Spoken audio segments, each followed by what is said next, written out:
Hello friends, আজকে তোমাদের সাথে শেয়ার করছি খাসির মাংস, যেটা হচ্ছে সবারই প্রিয়।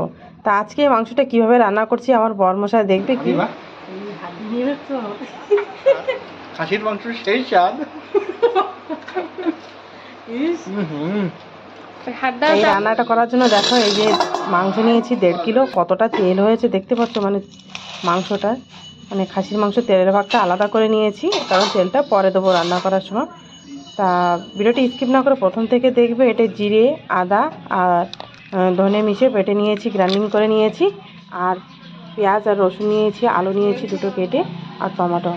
তা এই রান্নাটা করছি কীভাবে দেখবে পুরো সম্পূর্ণ। তা দেখো, পেঁয়াজ আর রসুনটা মিশিয়ে বেটে নিচ্ছি আমি। বাটাবাটি মশলাই কিন্তু বাঙালিদেরই প্রিয়। সঙ্গে আমি গরম মশলাটাও বেটে নিচ্ছি।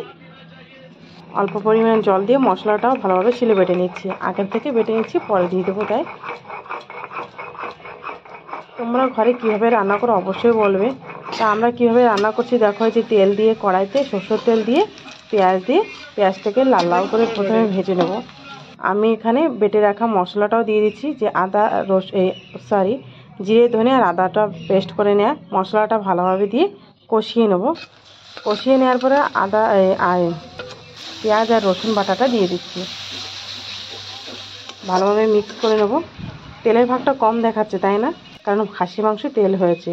লবণ হলুদ দিয়ে কষিয়ে নিয়ে অল্প পরিমাণে লঙ্কার গুঁড়ো দিয়ে দিচ্ছি। যে যেমন স্বাদ খেতে ভালোবাসে লঙ্কার ঝাল, ঠিক তেমনই দেবে। মাংসগুলো দিয়ে কষিয়ে নেব।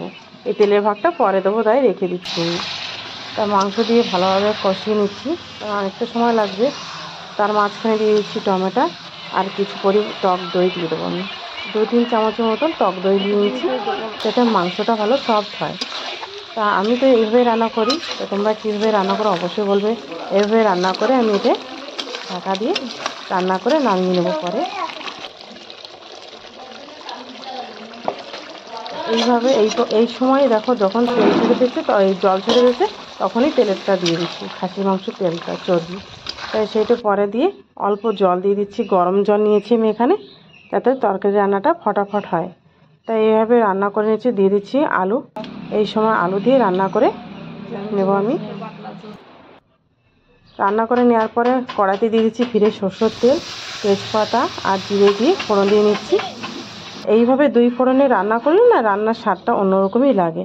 তা হয়ে গেছে, গরম মশলা দিয়ে নামিয়ে নিচ্ছি। রান্নাটা কেমন হয়েছে অবশ্যই কমেন্ট করে জানাবে।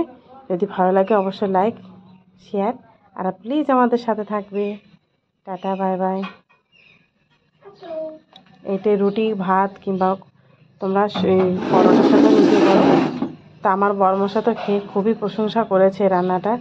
আর উনি রান্না করতে করতেই ওরকম সবসময় আমার পাশে থাকে, জানো। রান্না করে পারবো না, আমার পাশে থাকবে যে কেমন হয়েছে দেখি। গরম গরমটা কীভাবে যে খায় আমি না পারি না, জানো। তা ওনার জন্য এইটা ওনার খুবই ভালো। দেখো।